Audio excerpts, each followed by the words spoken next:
Good morning. Welcome to an episode of The Blitz. I'm your host, Joey Thurman. Follow me on Snapchat, on Instagram. KNOM is the Instagram. Nike God is the Nike God 22. Is the Snap. Let's get right into it. Divisional football. Falcons, Eagles. 10-15.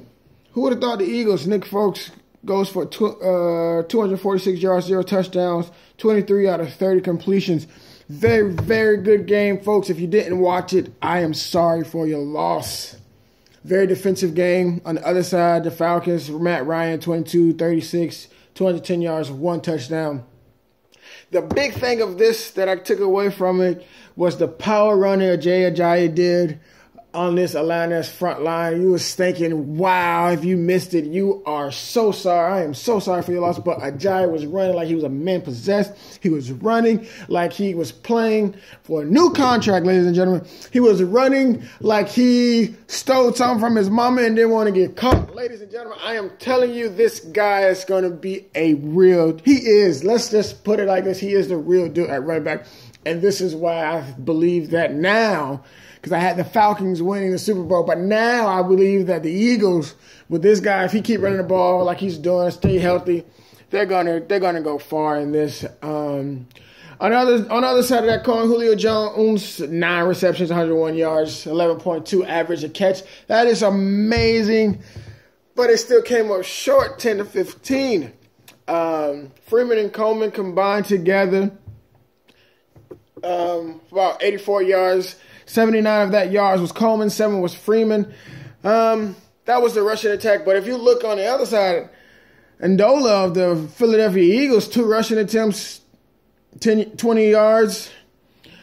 It was 2 carries for 20 yards. Very, very, very, very, very, very, very good. On the other side as well, Jaguars caught the ball 3 times, 44 yards. Very, very entertaining game, especially with the controversy of the penalty. But we don't talk about penalties on this show. We don't talk about controversy. We just talk about stats and who's going to move on and what's that going to mean. Now, what's that mean? It means that Nick Folks has did what people say he couldn't do. He has got the Philadelphia Eagles to the second round, ladies and gentlemen. He has got the Philadelphia Eagles to the second round, and this is crazy because everybody was like, well, without Wentz, even me as a broadcaster, I was like, without Wentz, they're not going to go far. But guess what? They made it to the next round.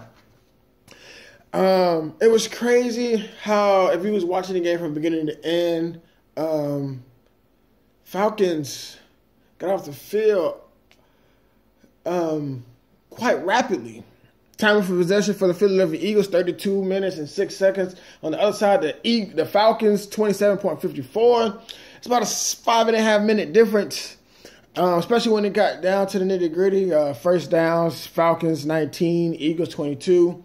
Like I said, 281 total yards for the Falcons, 334 for the Philadelphia Eagles.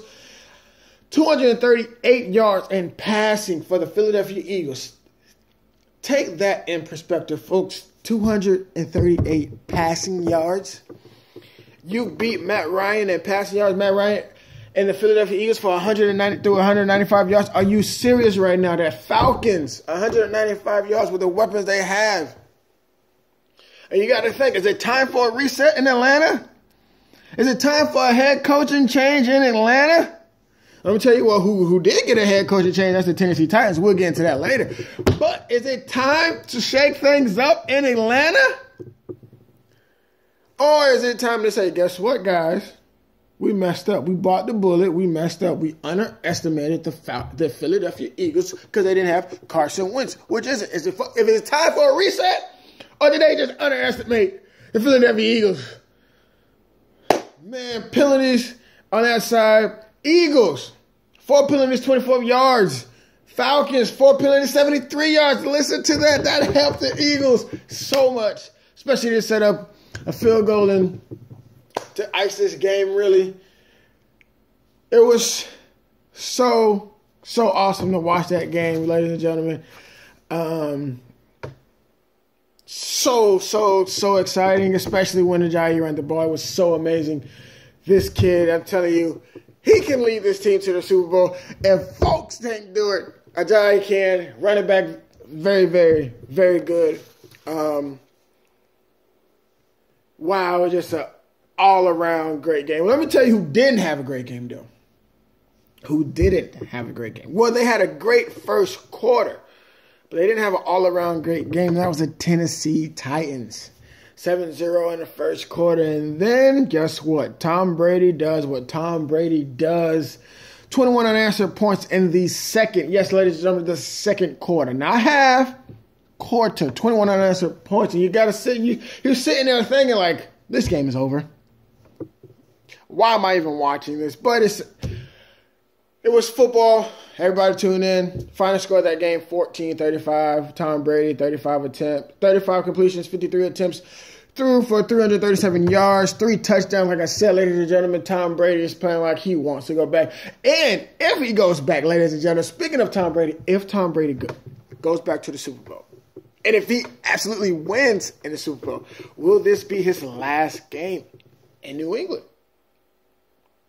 They shook it up in the middle of the season and got rid of every quarterback. Is this the sign that, well, Bill Belichick is saying, well, guess what? I'm out if Tom Brady's out. Tom Brady's most likely going to be out if Belichick leaves.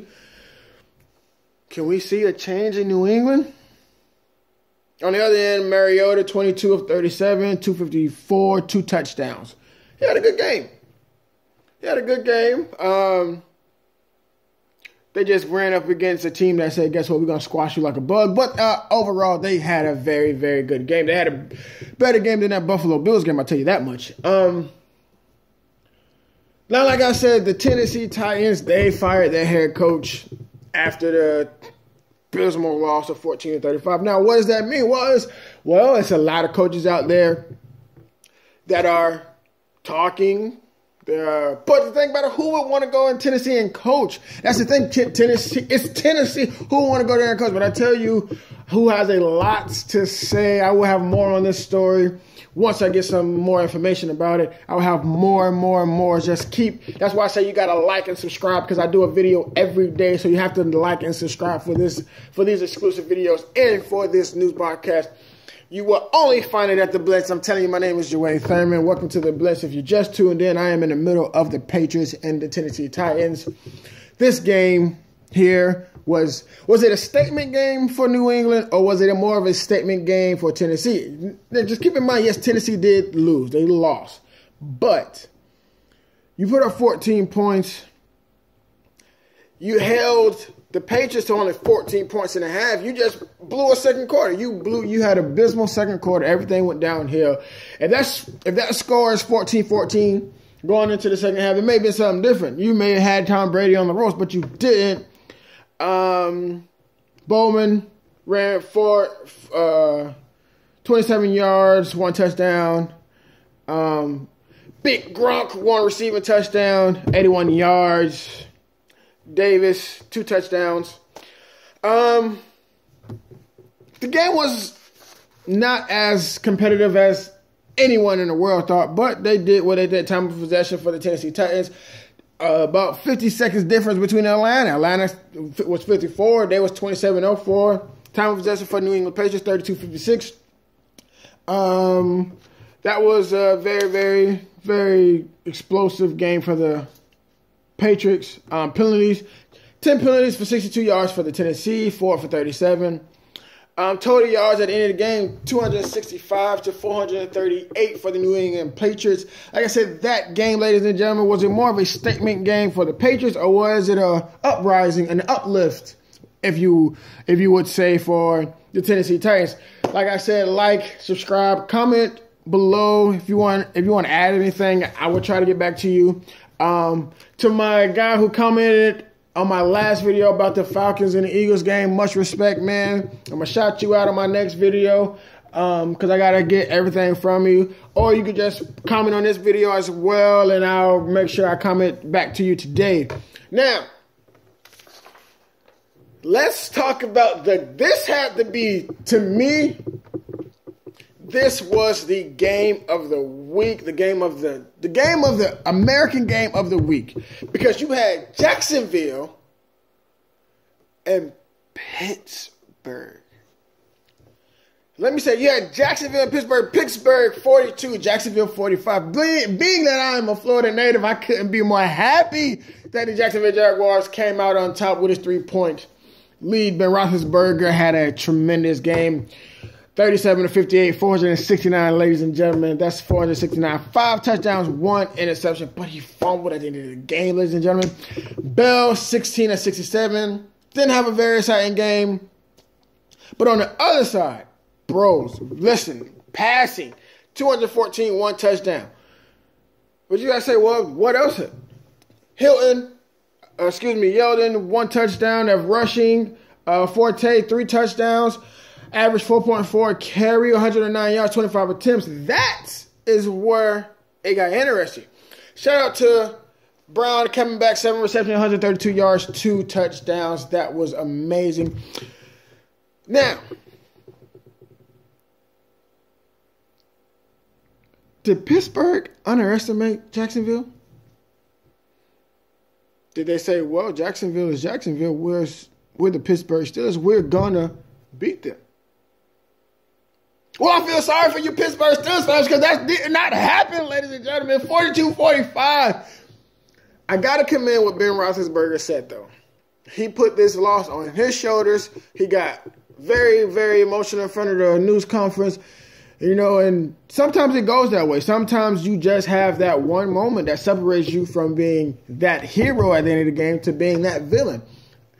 And Ben Roethlisberger has had, you know, a record of fumbling the ball in possession games that counted, but no more than this game here. Fans packed in that arena, hoping to see the Steelers. I was hoping to see the Steelers win, but guess what? They didn't. I'm not gonna lie.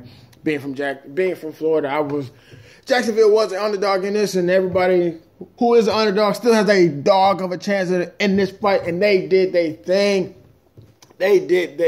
Jacksonville goes up 45-42 with a walk-off 61 reception. That was unbelievable, ladies and gentlemen. Couldn't get closer than that. Man, oh man, NFL was exciting. Oh, and shout out to the Minnesota Vikings. They beat the Saints. You know what's crazy? The Minnesota Vikings can host the Super Bowl if they make it in their backyard. Keep that in mind. I have more news on that throughout the week, ladies and gentlemen. I will have more news on that. But like I said, I try to post a video of everything. Sometimes stuff get left out. I do apologize. I am not downplaying that the Minnesota Vikings didn't have a good game. They had a great game. It was an all-around great game. Now, switching sides, let's flip it up and flip it down. Like I said, let's flip it up and flip it down. Switching to the NBA, tonight's game at 8 o'clock. You can catch it on TNT. You have the Cleveland Cavaliers versus the defending Golden State Warriors. Ponder that. The first game they met, awesome. Second game, Steph Curry didn't play for Christmas. Now they meet again. Well, let me tell you, Curry returned when they had to face the Raptors on the 13th, and they won. Curry with 9 assists, 24 points. 24 points. And on top of that, he has 6 rebounds. You're talking about Curry. 6 rebounds. Klay Thompson had another outstanding game, 26 points. Kevin Durant, 24 points, I believe it was. It was an awesome game. They beat the Raptors 127-125. And it was amazing because